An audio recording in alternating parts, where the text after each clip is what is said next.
الرحمن الرحیم. صدائے رمضان میں خوش آمدید کہتے ہیں آپ کو. میں ہوں آپ کی ہوسٹ شہربانو اوان اور ہمیشہ کی طرح میرے ساتھ موجود ہیں عظیم رانا. ہم یہ امید کرتے ہیں، توقع کرتے ہیں آپ جہاں ہوں گے خیر و عافیت سے ہوں گے، اپنے پیاروں کے ساتھ ہوں گے. ناظرین، آج 11 رمضان المبارک ہے اور دوسرے عشرے کا آغاز ہو چکا ہے. تو اس عشرے کو عشرہ مغفرت کہا جاتا ہے. اللہ تعالیٰ سے دعا ہے کہ وہ ان مبارک گھڑیوں کے صدقے ہمارے گناہ معاف فرمائے اور اس عشرے میں ہمیں زیادہ سے زیادہ توبہ و استغفار کرنے کی توفیق عطا فرمائے. آمین آمین. شہربانو، آج کا ہمارا جو ٹاپک ہے وہ نا امیدی ہے. نا امیدی پر ہم بات کریں گے. بڑا کامن ہے، لوگ مایوس ہو جاتے ہیں جی، نا امید ہو جاتے ہیں. کفر ہے، بالکل کفر ہے، اور اللہ تعالیٰ نے یہ ہدایت کی ہے کہ مایوس نہیں ہونا چاہیے. قرآن حکیم اللہ رب العزت کی جانب سے انسانوں کے لیے ہدایت کا سامان ہے اور زندگی کے ہر موڑ پر امید کی کرن بھی ہے. تو قرآن صرف الماریوں میں سجانے اور آنکھوں سے لگانے کے لیے نہیں اتارا گیا ہے، بلکہ اس لیے اتارا گیا ہے کہ ہم جب کبھی بے چین ہوں، پریشان ہوں یا خوف زدہ ہوں تو اللہ سے کلام کریں اور ہدایت لیں اللہ کے اس کلام سے. تو جب کچھ سمجھ نہ آ رہا ہو تو قرآن سے مدد لینی چاہیے. اور اللہ اپنے بندوں کو واضح طور پہ یہ فرماتا ہے کہ اے میرے بندو، جنہوں نے اپنی جانوں پر زیادتی کی ہے، تم اللہ کی رحمت سے نا امید نہ ہو جاؤ. یقیناً اللہ تعالیٰ سارے گناہوں کو بخشنے والا ہے. واقعی وہ بڑی بخشش اور بڑی رحمت والا ہے. بے شک قرآن حکیم کا ورک اور سطر انسانوں کے لیے راحت کا سامان ہے. اور قرآن خود سوال کرتا ہے کوئی جو قرآن پڑھ کر اور سمجھ کر دیکھے؟ ہے کوئی جو اپنی بیماریوں کا علاج اس کتاب میں تلاش کرے؟ تو ناظرین، تاریخ گواہ ہے، جس نے بھی قرآن کو اپنی زندگی کا حصہ بنایا اس کے لیے کامیابی ہی کامیابی ہے. لہٰذا نا امیدی جو ہے وہ چھوڑ دینی چاہیے. اور اگر زندگی میں کامیاب ہونا چاہتے ہیں تو ہمارے پاس ایک بہت خوبصورت تحفہ ہے اپنے پروردگار کی جانب سے، اور وہ ہے قرآن مجید، قرآن پاک. اس کو پڑھیں، اس کو سمجھیں تو بہت سی مشکلات جو ہیں وہ آسان ہو جاتی ہیں. ہر بیماری کا بالکل کتابیں اللہ سے دوستی کر لینی چاہیے. اور ہمارے پیغمبر صلی اللہ علیہ وآلہ وسلم نے بھی کہا کہ اگر تمہیں اگلے زمانے میں کوئی مشکل آئے تو یہ کتاب میں چھوڑ کر جا رہا ہوں، اس سے تم ہدایت لے لینا. تو یہ ہدایت کا ایک بہت بڑا نمونہ ہے. قرآن مجید کے جہاں بے بہا معجزات ہیں، ان میں سے ایک سب سے بڑا معجزہ واقعی یہ ہے کہ قرآن پڑھنے سے آپ کو ایک حوصلہ، ایک امید ملتی ہے. اور میں ذاتی طور پہ یہ چیز ایکسپیرینس کر چکا ہوں، ہے نا، کیونکہ میرا نہیں خیال کہ کوئی انسان ایسا جسے کوئی مشکل نہیں ہے یا جو کبھی مایوس نہیں ہوتا ہوگا. سب سے زیادہ آج کل جو انزائٹی اور ڈپریشن بہت زیادہ لوگوں میں پھیل رہا ہے، یہ بالکل آزمودہ ہوا چیز ہے کہ آپ نسخہ کہتے ہیں، آزمودہ نسخہ، کہ آپ نماز وقت پر پڑھیں، اول وقت پر. اور سجدے میں اگر آپ دکھی ہیں تو آپ سجدے میں 2 سے 4 آنسو بہا کر دیکھیں، آپ کے سارا ڈپریشن، آپ کی ساری انزائٹی ختم ہو جائے گی. اور قرآن کریم کو جب آپ پڑھتے ہیں اپنی زبان میں سمجھنے کی کوشش کریں، ایک ایک لفظ آپ کی مشکل کا جو ہے نا وہ حل آپ کو نظر آئے گا. اور ویسے کئی دفعہ ایسا بھی ہوتا ہے کہ اللہ تعالیٰ کی طرف سے، کیونکہ بے شک ہر چیز اللہ تعالیٰ کی طرف سے نا، تو اگر مایوسی بھی انسان پہ آتی ہے یا انسان آزمائش ہو سکتی ہے بالکل. اور کئی دفعہ خدا خود چاہتا ہے اپنے بندے کو مشکل میں ڈال کے کہ وہ رب کی طرف لوٹے، وہ اللہ تعالیٰ کی کتاب کو پڑھے. اور وہ ویسے جب آپ وضو بھی کرتے ہیں نا شہربانو، اس کا بھی بڑا اثر آنا شروع ہو جاتا ہے. اس میں وہ کہتے ہیں کہ اگر آپ 24/7 وضو رکھیں گے تو بہت ساری چیزوں سے آپ بچ جاتے ہیں. تو نا امیدی بھی ایک ایسی ہی چیز ہے، حالات سے لوگ نا امید ہو جاتے ہیں. ہم نے پچھلے دنوں نیوز میں دیکھا کہ لوگ نا امید ہو کر سوسائڈ کر رہے تھے. تو ہمارے پاس نا امیدی کے لیے صرف یہی ہے کہ اگر ہم اپنے دین سے قریب ہو جائیں، اسے دوری اختیار نہ کریں، تو نا امیدی کبھی بھی ہمارے اوپر اس طرح سے اثر انداز نہیں ہوگی.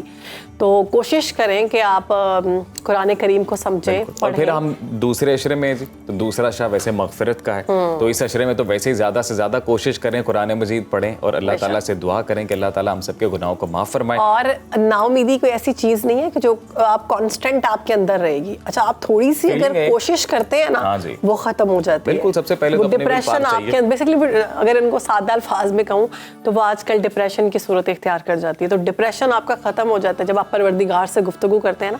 تو وہ گفتگو کرنے کے طریقے ہم سب کو بہت اچھے سے پتہ ہے کہ کیا ہے. نماز میں کر سکتے ہیں، دعا میں کر سکتے ہیں، اپنی دعا کو لمبا کر لیں، تو اس میں آپ کے لیے آسانیاں ہی اور ویسے شہربانو، آپ نے چونکہ نا امیدی اور ڈپریشن کی بات کی، تو صدائے رمضان میں ہم کوشش کر رہے ہیں کہ کسی نہ کسی طریقے سے یہ ڈپریشن اور جو اس وقت معاشرے میں پھیلا ہوا ہے وہ دور کریں. اس کی ایک کاوش ہمارے پاس ایک گیم ہے، اسمارٹ فون. یس، ہم لوگ ایک گیم کھیلتے ہیں اور اس گیم کو اگر صحیح طریقے سے کھیلیں ہمارے ناظرین تو وہ انعام جیت سکتے ہیں. اسپارک اسمارٹ فونز کی جانب سے بے بہا تحفے ہم اپنے ناظرین کے لیے لے کے آئے ہیں اس رمضان ٹرانسمیشن میں. آج ہم کیا دے رہے ہیں جی؟ آج اسمارٹ واچ آج ہم دے رہے ہیں اسمارٹ واچ اسپارکس کی پلس 1. اس کا ماڈل ہے اور یہ بہت اچھی ہے, اس میں بہت اچھے فنکشن ہے. اسمارٹ واچ ہے یہ, تو آپ استعمال کر سکتے ہیں اس کو, اور آپ فری میں جب کوئی چیز مل رہی ہو تو ویسے ہی بڑی اچھی لگتی ہے. بہت ٹرینڈی ہے, بہت ٹرینڈی ہے, اور اس کی جو لک ہے وہ بالکل ایپل واچ کی طرح کی ہے.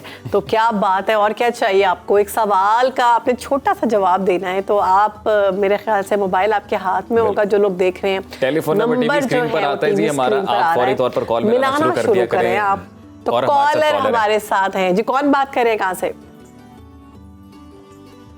ہیلو, السلام علیکم. السلام علیکم, کون بات کر رہے ہیں؟ جی میں عزت بات کر رہا ہوں. عزت کہاں سے بول رہے ہیں؟ لاہور سے. جی لاہور سے. اچھا عزت, آپ کو ہماری گیم کے رولز پتہ ہے؟ میں سوال پوچھوں گا, شہر بانو آپ کو 4 آپشنز بتائیں گی, 30 سیکنڈز ہوں گے. آپ نے صحیح آپشن بتا دی تو آج آپ کو اسمارٹ واچ ملے گی اسپارکس کی. جی جی بالکل ٹھیک ہو گیا. چلیں پھر اسٹارٹ کریں, ریڈی ہیں آپ؟ بسم اللہ جی. چلیں جی عزت, سوال یہ جی کہ خانہ کعبہ میں رکھے گئے بت سب سے پہلے کس نے توڑے؟ کعبہ میں رکھے گئے بت سب سے پہلے کس نے توڑے؟ تو آپ کے آپشنز یہ ہیں اسجد. پہلا آپشن ہے حضرت آدم علیہ السلام, دوسرا حضرت ابراہیم علیہ السلام, تیسرا حضرت نوح علیہ السلام, اور چوتھا حضرت موسیٰ علیہ السلام. عزت اس سے پہلے آپ جواب دیں, میں آپ کو ایک بات بتا دوں, اگر آپ نے غلط جواب دیا تو ہم آپ سے 2 گھڑیاں لیں گے. اسجد 30 سیکنڈز ہیں آپ کے پاس, کیجیے گی آپ, اور آپ کا جواب شروع. اسجد آپ سن پا رہے ہیں؟ ہیلو اسجد آپشن سنے آپ نے؟ جی جی ایک دفعہ ریپیٹ کیجیے گا. حضرت آدم علیہ السلام, حضرت ابراہیم علیہ السلام, حضرت نوح علیہ السلام, یا حضرت موسیٰ علیہ السلام. حضرت ابراہیم علیہ السلام. اسجد آپ کا جواب بالکل درست ہے. اسپارک اسمارٹ واچ آپ کے نام ہوئی, مبارک ہو آپ کو. بہت کنگریچولیشنز اسجد, آپ جیت چکے ہیں یہ اسمارٹ واچ, اور ہماری ٹیم آپ کے ساتھ ڈیفینیٹلی کانٹیکٹ میں ہے. اپنا میلنگ ایڈریس دے دیں تاکہ بر وقت یہ تحفہ آپ تک پہنچ سکے. آپ بھی اس گیم شو کا اور اس کوئز کا حصہ بن سکتے ہیں اگر آپ کال ملائیں وقت پر. تو آپ بھی یہ والی واچ اور اسپارکس کا اسمارٹ فون جیت سکتے ہیں. تھوڑی سی بریک لے رہے ہیں, اس کے بعد حاضر ہوں گے. آپ نے کہیں جانا نہیں, دیکھتے رہیے صدائے رمضان.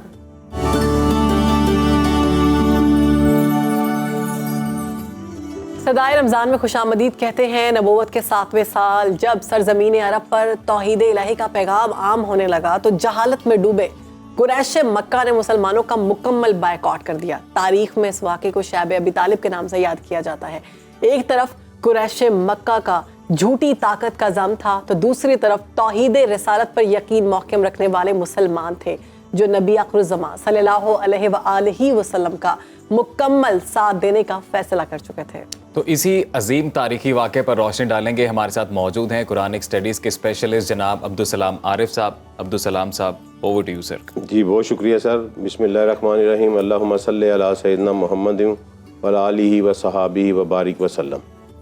دیکھیں سیدنا ابو طالب جو ہیں وہ ایک محسن اسلام ہیں اور محسن امت محمد ہیں. لیکن ہمارے ساتھ دیکھیں اتنا بڑا ستم ہوا کہ یہ تاریخ کی ستم ظریفی ہے کہ جو تاریخ ہمیں پڑھائی جاتی ہے اس میں 2 سردار ہیں مکہ کے, ایک ابو سفیان ہے اور ایک ابو طالب ہے. اور ایک جو ہے وہ تلوار لے کے ساری زندگی شمع رسالت کے پیچھے پڑا رہا اور اس کو بجھانے کی کوشش کرتا رہا اور آخر میں جا کے مسلمان ہوا. اور ایک جو شمع رسالت کے جلنے سے بھی پہلے ایک آہنی چٹان, آہنی دیوار کی طرح اس کے سامنے کھڑا رہا اور اس نے اسے ہر قسم کے شر سے بچایا. یہ 2 سردار ہیں. لیکن تاریخ کی ستم ظریفی یہ ہے کہ جو تلوار لے کے پڑا رہا اس کی جنت کا یقین دلاتی ہے, اور جو ساری زندگی حفاظت کرتا رہا اس کے بارے میں اس کو جہنم میں دکھاتی ہے. اللہ اکبر. یہ اتنا بڑا ظلم ہے, اتنا بڑا یہ تضاد تھا کہ آپ تصور نہیں کر سکتے. اس کے اوپر ہماری امت بٹ گئی. یہ اتنا حساس کویشچن ہے, یقین کریں کہ جب آپ اسلام کو پڑھتے ہیں, سمجھنے کی کوشش کرتے ہیں, تو آپ کا ہر بندے کا ذہن اس کے اوپر الجھ جاتا ہے اور یہ کویشچن سیٹل ہی نہیں ہونے پاتا. میرے ساتھ بھی وہی ہوا. تو انشاءاللہ اس گفتگو کو سننے کے بعد اللہ کے فضل اور کرم سے میں بڑی بات نہیں کرتا، لیکن ہمارے وہ ناظرین جو اس گفتگو کو سنیں گے زندگی میں کبھی دوبارہ یہ کویشچن ان کے ذہن میں رائز نہیں ہوگا انشاءاللہ۔ تو اس کو سمجھنے کے لیے ضروری ہے کہ سب سے پہلے ہم مکہ کو سمجھیں کہ مکہ کیا تھا۔ صحیح۔ مکہ جو ہے ایک شہر تھا، اربن شہر تھا، اربن سٹی تھا، جو کہ ایک انٹرنیشنل ٹریڈ روٹ پہ واقع تھا۔ صحیح۔ اور قرآن میں اس کو سورہ قریش میں ریلۃ الشتاء والصیف کہہ کے جو بتایا گیا ہے وہ ٹریڈ روٹ کا بتایا گیا ہے۔ ٹھیک۔ انڈیا اور دوسرے ایشین کنٹری سے سامان جاتا تھا، یمن کی بندرگاہ پہ ان لوڈ ہوتا تھا، وہاں سے خشکی کے راستے یہ کراس کرتا تھا اور مکہ ان کا سٹے پوائنٹ ہوتا تھا۔ ٹھیک۔ مکہ سے پھر آگے جا کے وہ میڈیٹرینین، شام میں میڈیٹرینین سی تک پہنچتا تھا، اور میڈیٹرینین سے پھر وہ لوڈ ہو کے آگے وہی مال یورپ کی منڈیوں میں جاتا تھا، اور اسی طرح مال واپس آتا تھا۔ اور مکہ کے رہنے والے جو تھے، اس لیے یہ کوئی عام لوگ نہیں تھے، ہمیں پڑھایا جاتا ہے یہ بڑی پتہ نہیں، ہم سمجھتے ہیں جہل کی سوسائٹی تھی، یہ تھی، یہ وہ لوگ تھے جن کو اس وقت ملٹی نیشنل انٹریکشن تھا، جن کے ملٹی نیشنل بزنس تھے، ان کے بزنس اسپاٹس تھے شام میں، یمن میں، انڈیا میں، ادھر یورپ میں، روم میں، ادھر ان کے بزنس دکانیں تھیں، ان کی آفس، تاجر برادری سر، یا تاجر، پورے کے پورے تاجر برادری تھی۔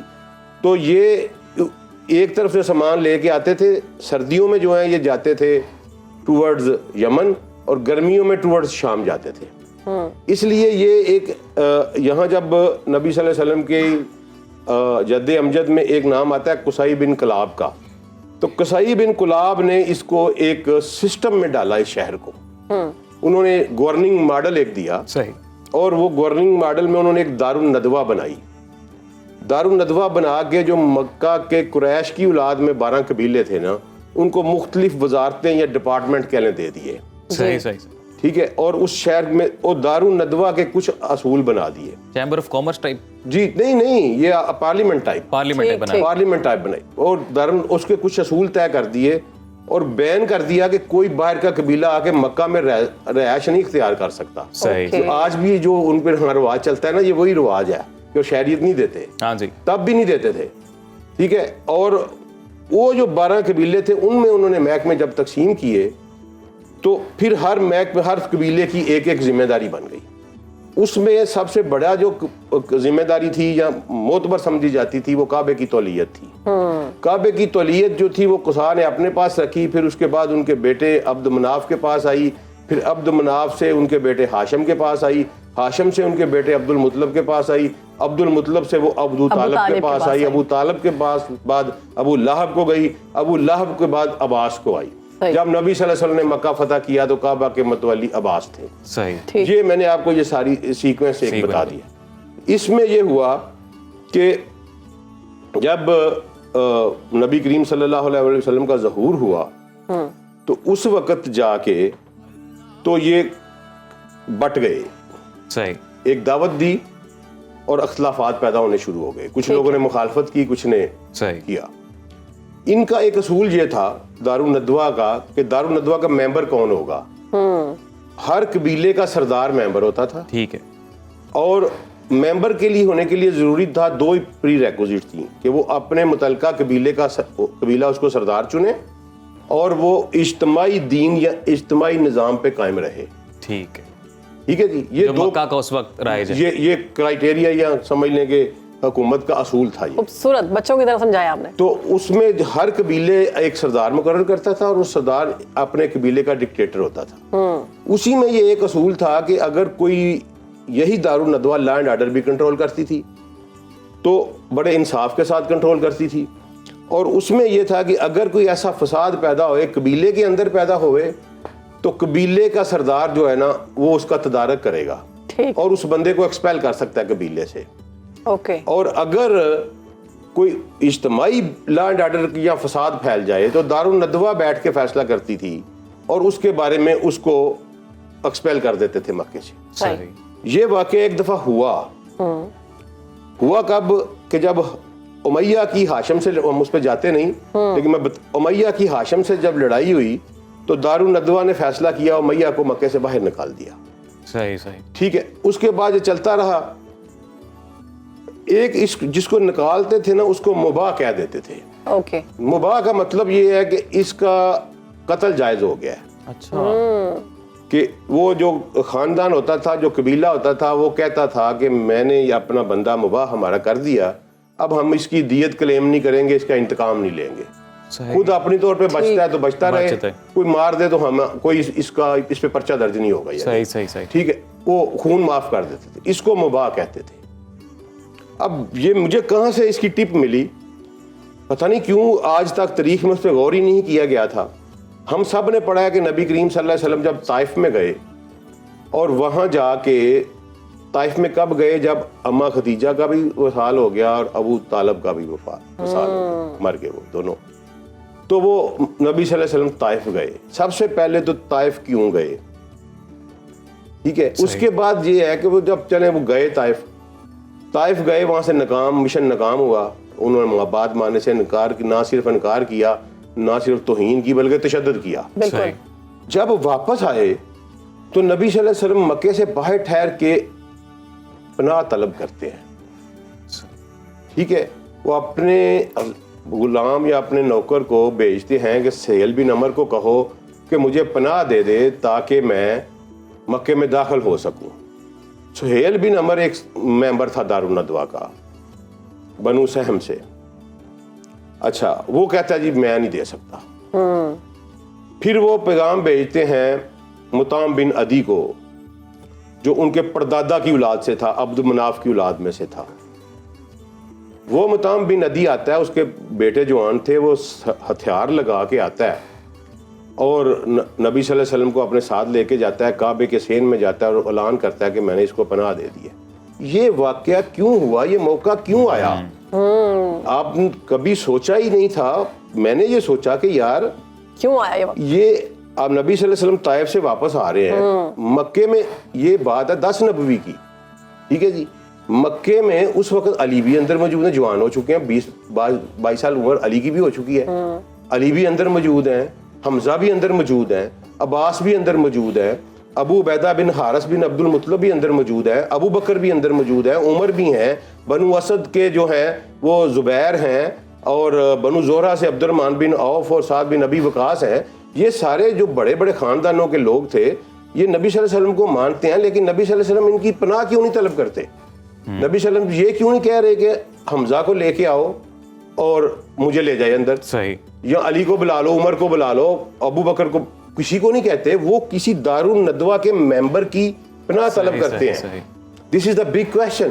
تو یہ مباح والا معاملہ ہوا, یہ ہاں, یہ ایسا کیوں ہوا یہ کہ ابو طالب جب تک سردار تھے بنو ہاشم کے, ٹھیک ہے جی, وہ ممبر تھے دارالندوا کے اور بنو ہاشم کے سردار تھے. اب جو مکے والوں نے کہا جی اس بندے نے, محمد مصطفیٰ صلی اللہ علیہ وسلم نے فساد پھیلا دیا ہے, گھر گھر میں لڑائی پڑ گئی ہے, اور جب یہ صورتحال ہوتی تھی تو سارے سردار مل کے متعلقہ سردار کے پاس جاتے ہوتے تھے اس کو پریشرائز کرنے کے لیے.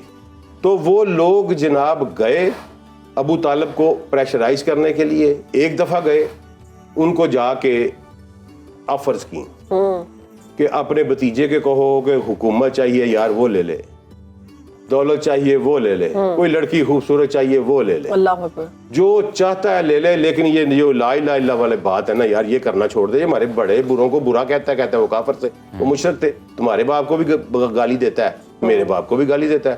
عتبہ بن ربیعہ نے یہ بات کہی تو ابو طالب نے بلایا اور کہا کہ بھتیجے اتنا بوجھ نہ ڈال کے میں اٹھا نہ سکوں. تو سرکار نے کہا کہ اے چچا, یہ تو سارا کچھ یہ کر سکتے ہیں نا, حکومت دے سکتے ہیں, دولت دے سکتے ہیں, لڑکی دے سکتے ہیں, اگر یہ وہ بھی کر دیں جو یہ نہیں کر سکتے, میرے دائیں ہاتھ پہ سورج اور بائیں پہ چاند بھی لا کے رکھ دینا تو میں نہیں چھوڑوں گا. تو ابو طالب نے کہا کہ اچھا پھر جاؤ لگے رہو, میں دیکھوں گا تیری طرف کون دیکھتا ہے. واہ واہ واہ, کیا بات. ٹھیک ہے جی, ایک یہ واقعہ ہوا جانے کا. دوسرا واقعہ, آپ کا ٹائم تو آخر اس پہ کلوز کرتے ہیں. دوسرا واقعہ, پھر چند مہینے سال گزرے, پھر وہ ابو طالب کے پاس گئے مل کے, اور جو تھا ولید بن مغیرہ لیڈ کر رہا تھا, اور اس نے کہا کہ یہ میرا بیٹا ہے, یہ عمارہ بن ولید, اس کو تم رکھ لو, تمہارا بھی تو بھتیجا ہی ہے نا, کون سا سکا بیٹا ہے تم پال رہے ہو, ٹھیک ہے, اس کو تم رکھ لو اور اپنا جو ہے نا وہ ہمیں دے دو یار. تو ابو طالب نے ایگزیکٹ یہ الفاظ جو پنجابی میں ہم کہتے ہیں نا کہ مر جانے ہو، انہوں نے کہا تمہاری مائیں تمہیں روئیں، واہ واہ واہ، اوے میں اپنا بیٹا تمہیں دے دوں تاکہ تم اسے قتل کرو اور تمہارا بیٹا لے لوں اسے پالتا رہوں میں، تم انہیں مجھے پاگل سمجھا ہوا ہے. تو یہ انہوں نے وہیں پہ انکار کر دیا. عرب میں یہ کہا جاتا ہے نا جب کسی کو کچھ برا کہنا ہوتا تھا تمہاری ماں تمہارے غم میں روئے. ہاں پنجابی میں جس مر جانے کہتے ہیں نا کہ تم مرے گا تیری ماں روئے گی نا. بالکل. تو انہوں نے کہا کہ تم نے مجھے پاگل سمجھا ہوا ہے کہ میں میرے بیٹے کو لے جا کے تم قتل کر دو اور تمہارا بیٹا میں پالتا رہوں. واہ. تو یہ انہوں نے یہ سوشل پریشر ابو طالب پہ پڑتا گیا. ٹائم ہے ابھی؟ جی بالکل. اچھا اس کے بعد یہ ہوا کہ ایک آخری وقت جب آیا تو انہوں نے کہا جی کہ اب یہ نہ ابو طالب بات مانتا ہے نہ محمد صلی اللہ علیہ وسلم مانتے ہیں.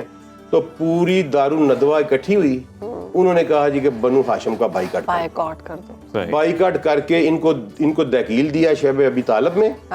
ٹھیک ہے. وہ ایک تنگ سی گھاٹی، آج بھی وہ محلہ موجود ہے، میں نے وہاں دیکھا بھی ہوا ہے، میں گیا بھی ہوا اس محلے میں. ٹھیک ہے جی. وہاں بند کر دیا اور یہ شرط لگا دی ان کے اوپر کہ کوئی ان کے ساتھ تجارت نہیں کرے گا، کوئی ان کو بیچے گا نہیں، کوئی ان سے خریدے گا نہیں، اللہ اکبر، کوئی ان سے رشتہ نہیں دے گا، کوئی ان سے کوئی رشتہ نہیں لے گا، اور کوئی ان سے بول چال نہیں کرے گا. ان کو کسی رسم رواج میں نہیں بلایا جائے گا، شادی بیاہ غمی خوشی کسی میں ان کو شرکت نہیں کرنے دی. ٹوٹل سوشل بائیکاٹ کر دیا. تو وہ پورے کا پورا بنو ہاشم فیملی، ان کی بیویاں اور وہ چند لوگ غریب غربا جن کے اپنے قبائل نہیں تھے، وہ جا کے انہوں نے سخت ترین دور جو ہے نا وہ وہاں گزارا جا کے.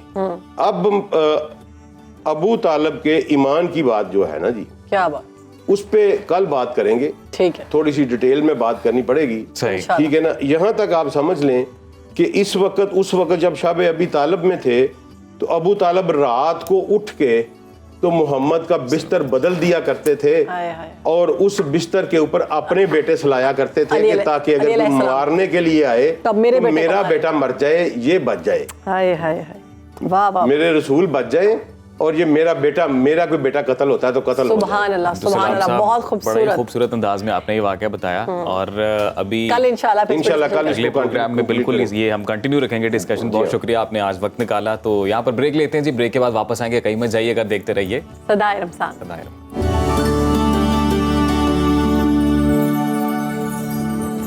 Welcome back. پروگرام میں آگے بڑھتے ہیں. بات کریں گے قرآن و سنت میں مخالفت کے آداب کی. تو گزشتہ سیگمنٹ میں ہم نے اختلاف رائے کے آداب پر بات کی تھی اور رہنمائی حاصل کی تھی، کیونکہ جب اختلافات حد سے بڑھ جاتے ہیں تو وہ مخالفت میں تبدیل ہو جاتے ہیں، جس کا نتیجہ پھر لڑائی جھگڑے کی صورت میں ظاہر ہوتا ہے اور یہ سلسلہ دشمنی تک پہنچ جاتا ہے. تو قرآن و سنت کی روشنی میں مخالفت کے کیا آداب ہیں یہ آج جاننے کی کوشش کرتے ہیں. ہمارے ساتھ موجود ہیں سیرت کے اسکالر ہیں ڈاکٹر طارق شریف زدہ صاحب. بہت شکریہ آپ کے وقت کا. بہت شکریہ ڈاکٹر صاحب. مخالفت کے آداب اور اصول کیا ہیں قرآن و سنت کی نظر میں؟ بسم ربی محمد کریم علیہ الصلوۃ والتسلیم. سب سے پہلے تو یاداوری کا شکریہ، اور آج آپ نے ہماری جو سابقہ گفتگو تھی اسی کی اگلے مرحلے کو جو ہے وہ زیر بحث لانے کی کوشش کر رہے ہیں کہ یہ بہت اچھی بات ہے. یہ بہت اچھی بات ہے تاکہ ترتیب سے چیزوں کو سیکھا جائے. اس نے نظم کی اپنی ایک برکت ہوا کرتی ہے چیزوں کو ترتیب سے رکھنے کی، اور پھر یقیناً اس سے پھر خیر بھی اسی طرح کا برآمد ہو رہا ہوتا ہے. مجھ سے کوئی اگر یہ سوال کرتا ہے کہ مخالفت جو ہے اس کے آداب کیا ہونے چاہیے، تو اس کا پہلا ادب یہ ہے کہ اختلاف کو مخالفت میں بدلنے ہی نہیں دینا چاہیے. کیا بات ہے. یعنی سب سے پہلا ادب اور پہلا کرینہ سلیقہ یہ ہے کہ اختلاف کو اختلاف کی حد تک رکھا جائے اور اسے مخالفت میں تبدیل نہ ہونے دیا جائے. یہ سب سے پہلا کرینہ سلیقہ ہے. لیکن ظاہر ہے کیونکہ ہم جن لوگوں کے ساتھ معاملات میں شریک ہوتے ہیں، ہر آدمی آپ کی فکری سطح کا نہیں ہوتا، نہ وہ اس طرح کے جذبے اور انٹینشن کے ساتھ آپ سے ڈیل کر رہا ہوتا ہے. تو زندگی میں کئی مرتبہ اس کا جو ہے وہ سامنا کرنا پڑتا ہے جہاں کوئی آپ کی مخالفت کر رہا ہوتا ہے یا آپ کو کسی کی مخالفت کرنا پڑتی ہے. دینی رحمت کیونکہ مذہب نہیں ہے، ایک مکمل پیکیج ہے زندگی گزارنے کا. سو اس کے اندر زندگی کے تمام شعبہ جات کے حوالے سے رہنمائی اور ہدایت ملتی ہے. رسول رحمت صلی اللہ علیہ وسلم کی زندگی جو ہے وہ آپ انسانی تاریخ کی اکلوتی شخصیت ہیں کہ جنہوں نے نہ صرف یہ کہ زمانہ امن کے لیے بہترین اصول مرتب کر کے دیے، بلکہ زمانہ جنگ جو مخالفت کا الٹیمیٹ اینڈ ہوا کرتا ہے اس کے بھی آداب جو ہیں ان سے نوازا، اور ایسا اعلیٰ عرفہ کرینہ سلیقہ عطا کیا کہ ہمیں رہتی دنیا کے سارے انسانوں کے لیے اس میں ہدایت اور رہنمائی موجود. آپ تصور کیجئے نا کہ رسول اللہ صلی اللہ علیہ وسلم کو 13 برس تک مکے میں ستایا جاتا ہے، پھر 8 برس مدینے میں ستایا جاتا ہے. گویا 21 برس کا زمانہ مسلسل جدوجہد کا ہے، تکلیف، اذیت، آزار کا ہے، انتہا درجے کی جو مخالفت کا تصور کیا جا سکتا ہے وہ کیا جاتا ہے، اور رسول اللہ صلی اللہ علیہ وسلم کو نہ صرف جسمانی طور پر،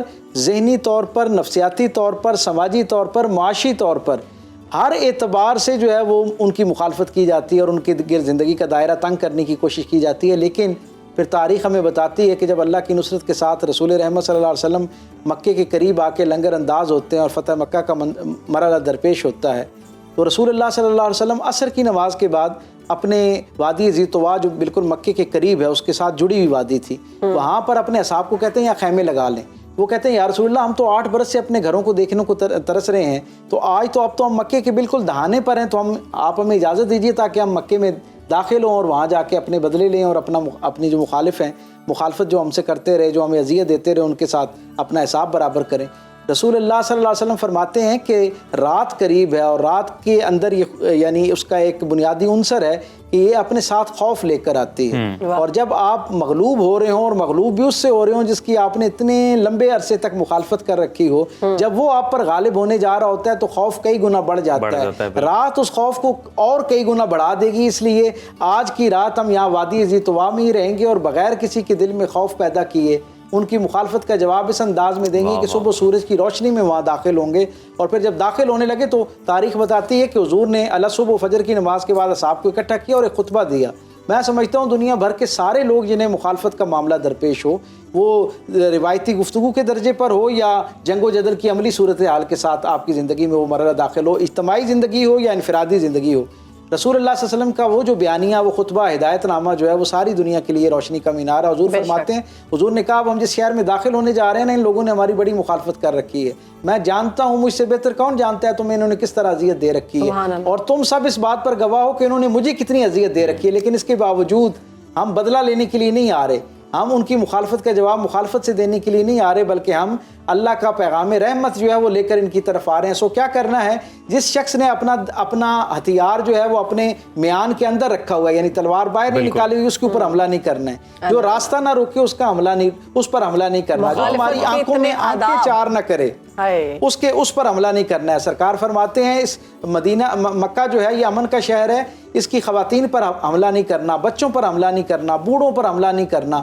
حتیٰ کہ جو بیت اللہ کے اندر پناہ لے لیتا ہے اس پر حملہ نہیں کرنا ہے. جو اپنے گھر میں پناہ لے لیتا ہے، اپنے گھر میں دروازہ بند کر لیتا ہے، اس پر جو ہے نا رحمت کا. یہ جنگ کے اصول بن گئے. تو یہ مخالفت کا جو آخری درجہ ہو سکتا ہے نا، جس میں ہم سارے دیکھیں گفتگو میں بھی مخالفت جب کے درجے پہ ہم پہنچتے ہیں تو ہم کہتے ہیں زیادتی کا جواز نکل آیا ہے. جنگ میں تو آپ سمجھ سکتے ہیں کہ کس اعلیٰ درجے کا جواز نکل آتا ہے، لیکن اس اعلیٰ درجے کے درجے پر بھی میرے رسول صلی اللہ علیہ وسلم کس طرح کا پیغام امن، کس طرح کا کرینہ اور سلیقہ اپنی امت کو عطا کر رہے ہیں کہ ہر وہ شخص جو خود جنگ پر مائل نہیں ہے اور جہاں جس وقت جو مخالفت ترک کر دے، آپ نے بھی ایک درجہ آگے بڑھ کر پوری اعلیٰ ظرفی کے ساتھ اپنے دل کو صاف کر لینا ہے اور اپنے رویے سے، اپنے معاملات سے، اپنی باڈی لینگویج، اپنے جسچر سے یہ چیز شو کرنی ہے کہ آپ کا دل اس کی طرف سے صاف ہو گیا ہے. میرے کریم رسول صلی اللہ علیہ وسلم کی زندگی سے ہمیں پتہ چلتا ہے کہ جس وقت حضور مدینے سے چلتے ہیں مکے کی طرف فتح مکہ سے پہلے، تو راستے میں ایک جگہ ان کو روک لیا جاتا ہے، جنگ کا ماحول پیدا ہو جاتا ہے. رسول اللہ صلی اللہ علیہ وسلم جو ہیں ان کے اصحاب کی طرف سے ایک بے چینی آتی ہے اور ایسا جذبہ ہے کہ وہ سب لڑنے کے لیے تیار اور آمادہ آتے ہیں. صرف ایک آدمی رسول اللہ صلی اللہ علیہ وسلم کو امن کی آفر کرتا ہے، صرف ایک آدمی صلح کی آفر کرتا ہے. آپ تصور کریں 10,000 مکی کی آبادی ہے، ان میں سے ایک آدمی آتا ہے اور وہ کہتا ہے اگر آپ تھوڑی سی رعایت برتیں تو صلح نہیں کی جا سکتی ہے.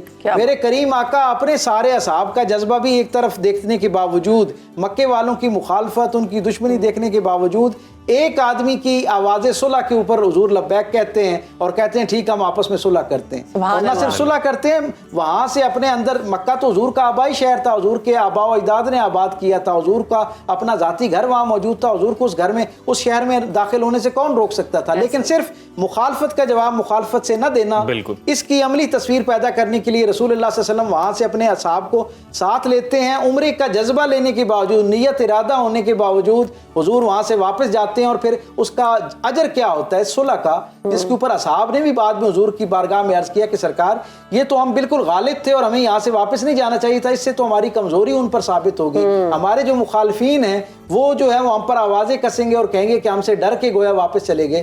میرے کریم آقا صلی اللہ علیہ وسلم نے فرمایا جب کوئی اللہ کی رضا کے لیے مخالفت کو محبت کے ساتھ جواب دیتا ہے نا تو اللہ مخالف کے دل میں اس کا رعب بھی پیدا کر دیتا ہے, اس کی عزت اور محبت بھی پیدا کر دیتا ہے. تاریخ بتاتی ہے کہ صلح حدیبیہ سے حضور واپس گئے نا, تو پھر صرف کتنا وقت گزرا ہے, 1.25 سال 1.5 سال گزرا, اور حضور کو اللہ نے کس عزت کے ساتھ اور غلبے کے ساتھ دوبارہ فتح مکہ کی عزت جو ہے وہ عطا کی. طارق صاحب میں چاہتا ہوں غلبے کے ساتھ یہ بھی بتائیں کہ ہماری ڈے ٹو ڈے لائف میں, ہمارے پاس ابھی 2 منٹ ہیں تو اس 2 منٹ میں جاتے جاتے کہ ہماری ڈے ٹو ڈے لائف میں دوران گفتگو مخالفت کیسی ہونی چاہیے, کیونکہ زیادہ تر ہم لوگ گفتگو کرتے ہیں. سب سے پہلے تو یہ ہے کہ ہمیں مثبت انداز فکر سے چیزوں کو لینا چاہیے, اور یہ سمجھنا چاہیے کہ جو شخص آپ کے علاوہ آپ کے بالمقابل کھڑا ہے وہ بھی الگ پورا اپنا ایک وجود رکھتا ہے, فکری وجود بھی رکھتا ہے, اعتقادی وجود بھی رکھتا ہے اور ظاہری وجود بھی رکھتا ہے. جتنا میں اپنی نظریہ فکر کا احترام چاہتا ہوں نا کہ میری بات کا احترام کیا جائے, اسے قبول کیا جائے, قبول نہ بھی کیا جائے تو جتنا میں چاہتا ہوں کم از کم برداشت کیا جائے,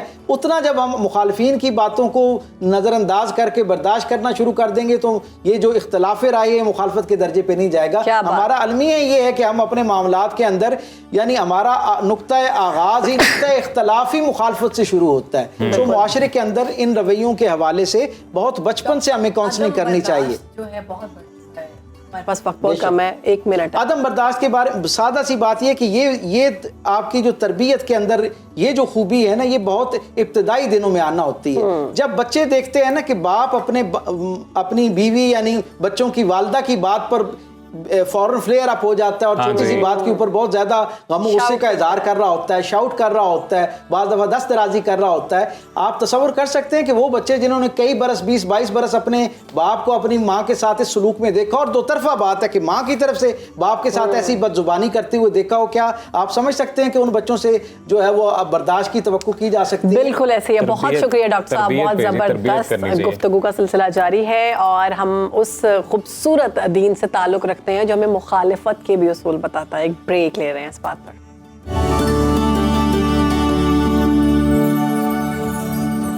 ناظرین, گزشتہ دنوں سندھ پولیس کے ایک جوان کی ویڈیو بڑی وائرل ہوئی. ویڈیو وائرل ہونے کی وجہ کوئی کرائم سین نہیں تھا بلکہ ایک خوبصورت نعت تھی. یہ نعت اتنی خوبصورت اور شگفتہ انداز میں پڑھی گئی ہے کہ جسے دیکھنے والوں کو اپنے سحر میں جکڑ لیا. تو ہمارے ساتھ اس وقت موجود ہیں سندھ پولیس کے constable Qaiser Zaman. Welcome to صدائے رمضان. قیصر, سوشل میڈیا پر ماشاءاللہ سے آپ کی آواز اور آپ کی نعت کے خوب چرچے ہیں, لاکھوں لوگ اسے پسند کر رہے ہیں. آئیڈیا کہاں سے آیا؟ سندھ پولیس میں آنے کے بعد کلام ریکارڈ کروایا اور اس کے بعد الحمدللہ لوگوں نے بہت اس کو سراہا, اور افسران کی طرف سے دیگر میرے دوست وغیرہ جو ہیں اور ملازمان جو ہیں انہوں نے بھی بہت حوصلہ افزائی کی, جس پر میں تمام کا بہت شکریہ ادا کرتا ہوں کہ انہوں نے مجھے ایک حوصلہ دیا. تو کیسر یہ بتائیں, یہ جو ویڈیو ابھی وائرل ہو رہی ہے یہ آئیڈیا کیسے آیا, یہ کیسے بنائی, اس کی سٹوری کیا ہے؟ جی 2021 میں سندھ پولیس کی جانب سے جو ہے وہ ایک پروگرام کیا گیا تھا ایوننگ وتھ جوان کے نام سے نا, تو اس میں مجھے موقع ملا نعت پڑھنے کا, اور الحمدللہ وہ میری جو نعت کی ویڈیو تھی وہ بھی کافی وائرل ہوئی تھی. اور اس کے بعد جو ہے وہ ایک خواہش تھی کہ انشاءاللہ جو ہے وہ میں کلام ریکارڈ کرواؤں گا, اور اب مجھے موقع ملا, اور الحمدللہ جو رمضان المبارک سے 1 ہفتہ پہلے جو میں نے ویڈیو اپلوڈ کی تھی اس کے بعد وہ کافی سوشل میڈیا پہ وائرل ہوئی ہے. لوگوں کی طرف سے جو ہے اسے کافی سراہا گیا اور انشاءاللہ یہ سلسلہ جاری رہے گا. اچھا کیسر, اب آپ نے کیا سوچا ہے کہ آپ اس کو شوق کے طور پر لے کر چلیں گے یا پروفیشنلی بھی اس کو لے کر آگے بڑھیں گے؟ جی کیونکہ شروع سے سلسلہ رہا ہے, گھر سے پڑھتے آ رہے ہیں, نعت خوانی کرتے آ رہے ہیں, اور انشاءاللہ یہ موقع ملا اور اس کے بعد انشاءاللہ اس سلسلے کو جاری رکھیں گے, اپنے پولیس پلیٹ فارم سے بھی اس کو جاری رکھیں گے, اور انشاءاللہ نیکسٹ جو ہے وہ البم وغیرہ جو ہے وہ انشاءاللہ ریلیز کروائیں گے. جی تو کیسر, اب تک کی کیا فیلنگ ہے, آپ کے گھر والوں کی کیا فیلنگ ہے؟ آبویسلی جب اتنی پذیرائی مل رہی ہے, آپ کی آواز کو پسند کیا جا رہا ہے, تو کیسا لگتا ہے؟ جی بہت زیادہ خوشی کی بات ہے, گھر والے بھی بہت خوش ہیں, کیونکہ گھر میں تو وہ سنتے رہتے تھے, اور اب ماشاءاللہ سوشل میڈیا پہ جب وہ دیکھتے ہیں تو اور زیادہ خوش ہوتے ہیں اور کافی حوصلہ افزائی بھی کرتے ہیں. ماشاءاللہ بڑی خوشی محسوس ہوتی ہے. ٹھیک ہے کیسر, ہم چاہیں گے کہ آپ ہمارے ناظرین کو بھی اپنی خوبصورت آواز جو ہے اس میں کوئی نعت سنائیں. جی بالکل، میں سنانا چاہوں گا جس کی وجہ سے اللہ پاک نے مجھے اتنی شہرت دی، اس کے کچھ اشعار میں آپ کو بسم اللہ کریں۔ جی ضرور۔ شہر محبت جہاں مصطفیٰ ہے، وہی گھر بنانے کو جی چاہتا ہے، وہ سونے سے کنکر، وہ چاندی سے ماٹی، نظر میں بسانے کو جی چاہتا ہے۔ جو پوچھا نبی نے کہ کچھ گھر پہ چھوڑا، تو صدیق اکبر کے ہونٹوں پہ آیا، وہاں مال و دولت کی کیا ہے حقیقت، وہاں مال و دولت کی کیا ہے حقیقت، جہاں جا لٹانے کو جی چاہتا ہے، وہ شہر محبت جہاں مصطفیٰ ہے، وہی گھر بنانے کو جی چاہتا ہے، وہ سونے سے کنکر، وہ چاندی سے ماٹی، نظر میں بسانے کو جی چاہتا ہے۔ ماشاء اللہ، سبحان اللہ، ماشاء اللہ بہت جی، خوبصورت ماشاء اللہ، آواز سبحان اور بہت خوبصورت کلام۔ اللہ پاک مزید آپ کی آواز میں درد اور خوبصورتی پیدا کرے۔ تو ابھی ہم نے یہ سنا تھا کہ پولیس والے جو ہوتے ہیں نا وہ بڑے سخت ہوتے ہیں، بڑی روبدار آواز ہوتی ہے، تو آپ کی بھاری آواز ہوتی ہے بڑی نا۔ ہاں بڑی ڈفرینٹ ہے ان سب سے، تو مشکل ہوتی ہے اپنی فیلڈ میں؟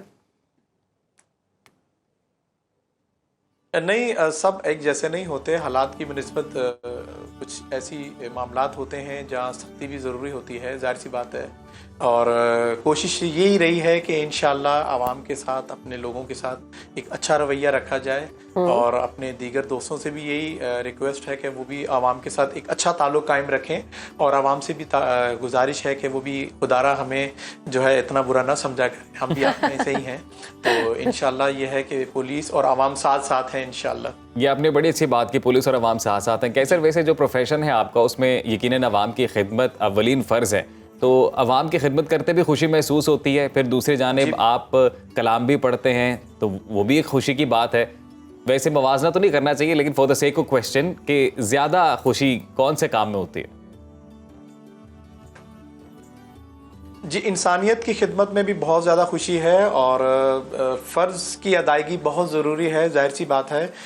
جب یہ وردی پہنی ہے تو ایک عہد کیا ہے انشاءاللہ کہ عوام کی جان مال عزت آبرو کی حفاظت بھی ہماری اولین ترجیحات میں سے ہے انشاءاللہ۔ کسی بھی مقام پر کبھی بھی اللہ نہ کرے کوئی ایسا موقع، ایسا واقعہ ہوتا ہے تو انشاءاللہ پیچھے نہیں ہٹیں گے انشاءاللہ، اور یہ ہے کہ بہت زیادہ خوشی ہوتی ہے عوام کی خدمت کر کے بھی، اور انشاءاللہ یہ خدمت جاری رہے گی انشاءاللہ۔ تو کیسر افطار کا وقت جو ہے وہ لاہور میں تو قریب ہے، اور ہم چاہیں گے کہ ہمارے جو ناظرین ہیں افطاری کی تیاری کریں، لیکن ساتھ ساتھ جاتے جاتے ہم چاہیں گے کہ ایک اور نعت آپ ہمیں سنائیں۔ جی بالکل، میں مختلف چینلز پہ بھی میں نے یہ پڑھی ہے، اور جب فرمائش کی گئی ہے، اور اکثر میرے گھر والے بھی یہ سنات کی فرمائش کرتے ہیں، میں ضرور سناؤں گا انشاءاللہ۔ جی ضرور۔ دے نبی پر پڑھا رہوں گا، پڑھے ہی رہنے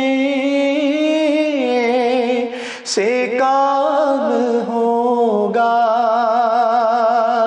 کبھی تو قسمت کھولے گی میری، کبھی تو میرا سلام ہوگا، خلاف معشوق کہ کچھ ہوا ہے نہ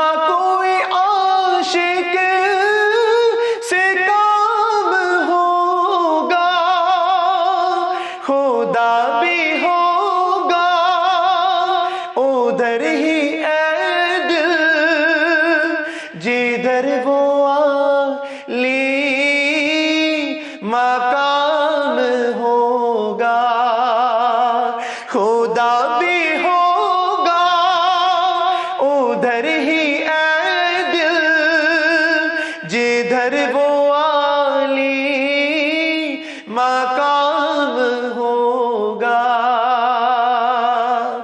اسی توقع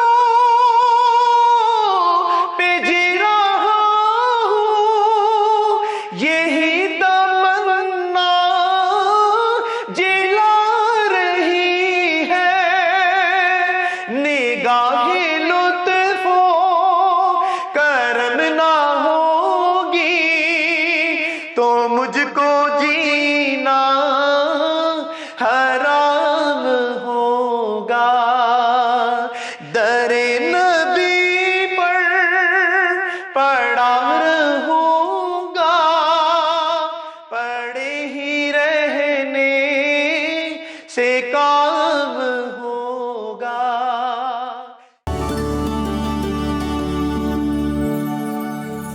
خوش آمدید کرتے ہیں آپ کو صدائے رمضان میں انتہائی اہم سیگمنٹ اسلامی تہذیب و تاریخ کی طرف آگے بڑھیں گے، اور آج ہم بات کریں گے دریائے اردن کے مشرقی کنارے پر واقع عرب ملک کی اردن، جس کا نام ہے اور جس کو زیادہ تر ہم بات کریں تو اس کا حصہ جو ہے وہ صحرا پر مشتمل ہے۔ اس کے مشرق میں سعودی عرب اور مغرب میں اسرائیل واقع ہے۔ تاریخی طور پر اردن میں بہت سی تہذیبیں آباد ہوئیں، جبکہ 7ویں صدی میں مسلمانوں اور عربوں نے اردن کا رخ کیا ہے۔ فہد علی کاظمی صاحب ہمارے ساتھ موجود ہیں، اب ان سے کہانی سنتے ہیں اردن کی۔ جی بہت شکریہ، اور میں آغاز میں ایک بات ضرور کہنا چاہوں گا کہ ہمارے جو انبیاء کرام تھے علیہم السلام، یہ وہ ہیروز ہیں جن کے ہیریٹیج کو ہمیں ٹرانسمٹ کرنا چاہیے، اور یوتھ کو خاص طور پہ ہم اس ڈے اینڈ ایج کے اندر بات کرتے ہیں جی ہمیں رول ماڈلز چاہیے، جی تو وی لک اپ ٹو ویسٹ۔ ہمیں لگتا ہے کہ مغرب کے اندر بڑے بڑے لوگ پیدا ہوئے اور ہیروز پیدا ہوئے، جو ہیروز اللہ رب العزت نے پیدا کیے، جو ریپریزنٹیٹیوز آف گاڈ آن دس ارتھ تھے، میرا خیال ہے ان کی سٹوری میں جو طاقت ہے، جو قوت ہے اور جو انسپریشن ہے جو وہ ہمیں ملتی ہے۔ اس سیگمنٹ کے ذریعے جہاں جہاں پہ ہم ان ممالک کا تذکرہ کر رہے ہیں تو ان ممالک کے اندر خاص طور پہ اللہ کا ایسا فضل رہا کہ بہت سے انبیاء بھی آئے، تو انبیاء کی سٹوری بھی تھوڑی تھوڑی ہم ٹچ کر رہے ہیں۔ اردن کے حوالے سے کنورسیشن کریں گے آج، اور اردن جو ہے بنیادی طور پہ ہسٹوریکلی یہ سیریا کا پارٹ تھا، جو آج سیریا ہے ملک شام، وہ خاصا اس کے بارڈر شرنک ہو چکے ہیں، یعنی ہم کہہ سکتے ہیں کہ وہ آرٹیفیشل ہے تھوڑا سا۔ جو ہسٹورک سیریا تھا وہ بہت بڑا تھا، اور ہسٹورک سیریا بنیادی طور پہ بائزنٹینین امپائر کا پارٹ تھا، یعنی جب سرکار دو عالم صلی اللہ علیہ وآلہ وسلم کی بعثت ہوئی، جب آپ نے ڈکلیریشن آف پروفیٹہڈ کیا، تو شام جو ہے بائزنٹینین امپائر کا ایک پروونس تھا، اور قدیمی یہ سارا معاملہ تھا، اور اردن اسی میں تھا، اور اردن بھی اسی میں تھا، اردن بالکل اسی میں تھا، اردن اس کا پارٹ تھا۔ اچھا، اب انٹرسٹنگ بات یہ ہے کہ ہم اس سے بہت پہلے ذرا بات کریں جناب نوح علیہ السلام، جنہیں آدم ثانی بھی کہا جاتا ہے، جی the second Adam، اور ہمارے مذہبی تاریخ کے اندر جناب نوح علیہ السلام اللہ کے بہت بڑے برگزیدہ نبی ہیں، بے شک، اور جتنے بھی یہ سیمیٹک ریلیجنز ہیں یہ حضرت نوح علیہ السلام کو بہت رسپیکٹ کرتے ہیں، اور ہر مذہب میں، کرسچینٹی میں، جوڈیزم میں، اسلام میں، وہ جو فلڈ کی سٹوری ہے وہ موجود ہے، اس کا کوئی نہ کوئی ورژن موجود ہے۔ جناب نوح علیہ السلام نے 950 سال تبلیغ کی، اور پھر انہوں نے ایک وہ بیڑا بنایا، ایک آرک آف نوح جسے ہم کہتے ہیں، وہ بنائی، اور جو لوگ ان پر ایمان لائے وہ مٹھی بھر لوگ تھے، اور دیگر کشتی، آرک آف نوح جسے میں کہہ رہا ہوں۔ تو حضرت نوح علیہ السلام نے ان مٹھی بھر ہدایت یافتہ لوگوں کو جمع کیا، اینیملز کی سپیشیز کو بھی جمع کیا آپ نے، جوڑے جوڑے، بالکل، اور اس کے بعد وہ گریٹ فلڈ آیا جو اللہ تعالیٰ کا ڈیوائن راث کا ایک سمبل تھا، اور وہ اس کائنات کے اوپر وہ فلڈنگ ہوئی، عذاب آیا، اور پھر وہ عذاب ٹلا، واٹرز ریسیڈ ہوئے، اور حضرت نوح علیہ السلام اور ان کی جو اولاد تھی اس سے پھر بنی آدم چلی ہے، آپ کے جو بیٹے تھے حام، سام، یافس، یہ جو آپ کے مختلف بیٹے تھے، ان سے آگے اولاد چلی ہے۔ بالکل۔ تو اب حضرت نوح علیہ السلام کے حوالے سے موجودہ جارڈن کے اندر یہ کلیم ہے کہ وہ یہاں پر مدفون ہے، تو جناب نوح علیہ السلام کا جو مزار پرانوار ہے، جو روضہ ہے، وہ اردن کے اندر موجود ہے۔ تاریخی طور پہ بھی شواہد اسی بات کی عکاسی کرتے ہیں کہ غالباً یہیں پر وہ رہے بعد میں، نوآز آرک وہیں پہ رکی تھی، نوآز آرک وہیں پہ رکی۔ کلیم اور بھی لوگوں کا ہے، اور بھی ممالک کا ہے، آذربائیجان کا کلیم بھی ہے، ٹرکی کا کلیم بھی ہے، لیکن اگر ہم ہسٹوریکلی دیکھیں تو جارڈن کا کلیم حقیقت کے زیادہ قریب ہے. اور یہ میں ویسے for the benefit of our viewers یہ بتانا چاہتا ہوں, جناب ابراہیم علیہ السلام اور جناب سرکار دو عالم علیہ السلام کے علاوہ باقی جتنے بھی انبیاء کے روزے ہیں ان کے اوپر کچھ نہ کچھ ڈسکشن ہوتی ہے. یہ حتمی اور قطعی ہے. سرکار دو عالم کا روزہ حتمی اور قطعی فائنل ہے, اس کے اوپر کوئی دو رائے نہیں ہے. لیکن باقی انبیاء کے حوالے سے کلیمز ہیں, تو یہ کلیم بھی جو کہ تاریخ کے شواہد سے بھی اگر ہم میچ کریں تو اس کے اندر بہت سی ویراسٹی اور کریڈیبلٹی ہے کہ جناب نوح علیہ السلام یہیں پر مدفون ہے, وہ مزار بہرحال موجود ہے. ٹھیک ہے, ہم آگے چلتے ہیں. جناب ابراہیم علیہ السلام, ابراہیم علیہ السلام جد الانبیاء ابو الانبیاء پروفٹس کے وہ امام. حضرت ابراہیم علیہ السلام کو وحی کی گئی اور آپ کو بتایا گیا کہ جیسے آپ کے بیٹے جناب اسحاق علیہ السلام کو نبی بنایا گیا, آپ کے جو بھتیجے ہیں, آپ کے نیفیو, وہ بھی نبی ہوں گے. اور وہ نبی تھے حضرت لوط علیہ السلام. ٹھیک. اور حضرت لوط علیہ السلام کو اس علاقے کی طرف بھیجا گیا. سدوم کی وادی, سدوم کا علاقہ تھا, اور وہاں پر ایک خاص قسم کا سن جو ہے, ہوموسیکشوالٹی وہاں پہ تھی. جو عذاب آیا تھا وہ بھی وہ عذاب کی, بالکل میں اسی طرح پڑھ رہا ہوں. اچھا. تو حضرت لوط علیہ السلام کو بھیجا گیا وہاں پہ. اچھا, جناب ابراہیم علیہ السلام was very concerned کیونکہ he knew کہ what awaited that particular valley, کیونکہ وہاں پہ ایک سن ہو رہا تھا. حضرت لوط علیہ السلام نے اللہ کی تبلیغ, اللہ کے پیغام کو پھیلانا تھا, اور اس سن کے خلاف خاص طور پہ آپ نے کھڑے ہونا تھا. حضرت لوط علیہ السلام وہاں پر گئے, حضرت لوط علیہ السلام نے تبلیغ کی. تو کٹ لانگ سٹوری شارٹ, وہ معاملہ بنا نہیں اور وہاں پہ عذاب آیا. وہ جو وادی ہے وہ پیلسٹائن میں ہے, اسرائیل, موجودہ اسرائیل پیلسٹائن کا علاقہ. اوکے, ابھی جو عذاب آیا تھا وہ پیلسٹائن, ہاں وہ اس طرف ہے, سدوم کی وادی. اور اس کے ساتھ ہی ڈیڈ سی ہے. اور ڈیڈ سی یعنی یہ ڈیڈ سی ایک لیک ہے بنیادی طور پہ, جس کا ایک بینک جارڈن میں ہے, دوسرا بینک اس کا جو ہے وہ پیلسٹائن میں ہے. بالکل. اور یہ پورا ڈیڈ سی جو ہے آج بھی یہ سیلائن واٹر ہے, سالٹی واٹر ہے. اس کے اندر کوئی مچھلی نہیں ہے, اس کے اندر کوئی واٹر کے اندر کوئی لائف نہیں ہے, اتنا ڈینس واٹر ہے, کوئی جاندار نہیں ہے. انسان بھی اگر چاہے تو وہ تیر سکتا ہے, فلوٹ کرتا رہتا ہے, ڈوبتے نہیں ہے وہ. اچھا. اور کئی لوگ فلوٹ کرتے ہیں, کئی لوگ فلوٹ کرتے ہیں. وہاں پہ اس وقت جارڈن کے اندر ریزورٹس بن چکے ہیں, لوگ اس کے بیچ پہ آتے ہیں, شور کے اوپر آتے ہیں, اور وہ لوگوں کو لگتا ہے کہ یہ ایک بہت ہی صحت بخش قسم کا مقام ہے. لیکن اس کی ریالٹی کچھ یوں ہے کہ کیونکہ اس کے بینکس پر عذاب آیا تھا, اور وہ واٹر جو ہے اس کے اندر وہ life giving property suck out ہو چکی ہوئی ہے. تو وہ it's a heavily dense saline water, یہ بہت سالٹی واٹر ہے.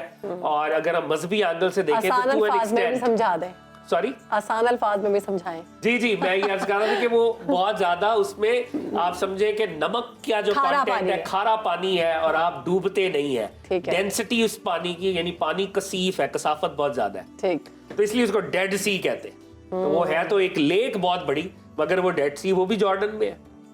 تو حضرت ابراہیم کا جناب لوط علیہ السلام جو آپ کے بھتیجے تھے, جنہوں نے وہاں پہ تبلیغ کی, اور پھر وہاں پر عذاب آیا, اور عذاب کا ایک ریمننٹ ہمیں ڈیڈ سی کے لیول پر بھی نظر آتا ہے, آج تک وہ وہاں پہ موجود ہے.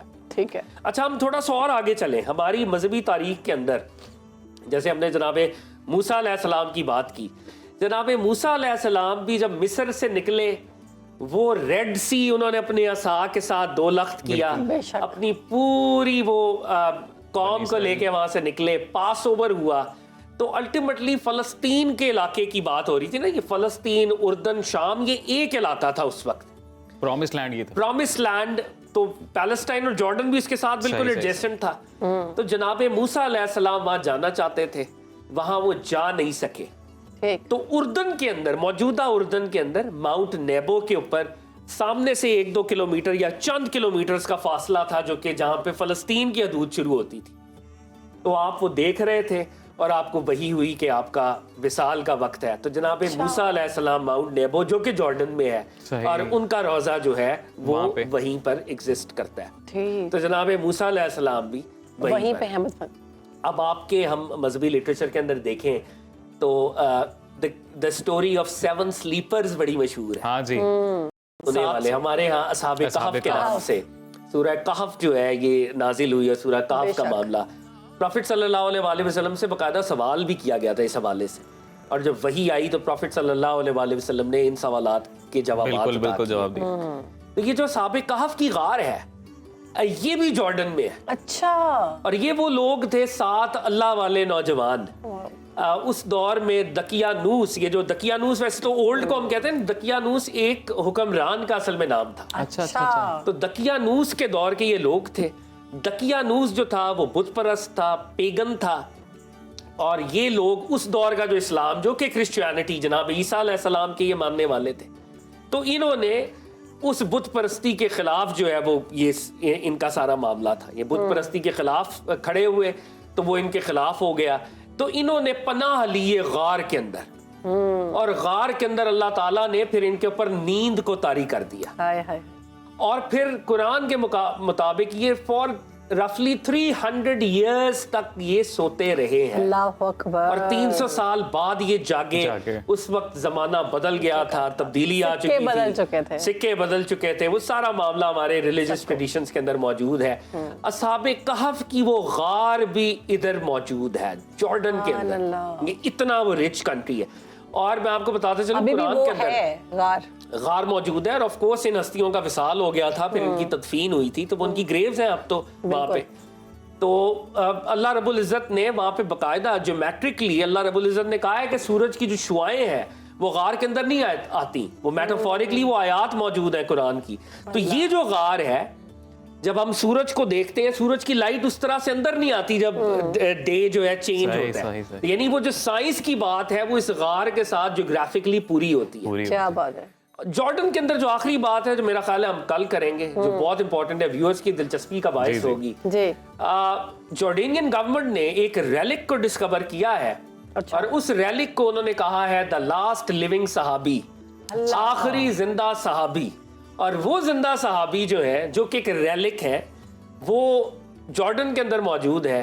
وہ معاملہ کیا تھا سرکار دو عالم صلی اللہ علیہ وسلم کے ساتھ, اس ریلک کی کیا نسبت ہے, کل ہم اس پہ بات کریں گے. وہ ابھی ڈسکور ہوا ہے؟ کیا بات نہیں, وہ ڈسکورڈ تو بہت پہلے سے تھا, لیکن انہوں نے آفیشلی ان کو اب اس کو ایکنالج بھی کیا ہے, آلریڈی موجود تھا وہاں پہ. کاظمی صاحب thank you so much for your time, بہت مزہ آیا سر کہانی سننے کا. کل انشاءاللہ یہ بھی جو آپ کیوریوسٹی چھوڑ کے جا رہے ہیں, کل تک انتظار کرنا پڑے گا اس کا کہ وہ کون سے صحابی تھے.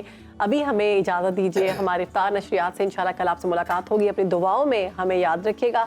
اللہ حافظ.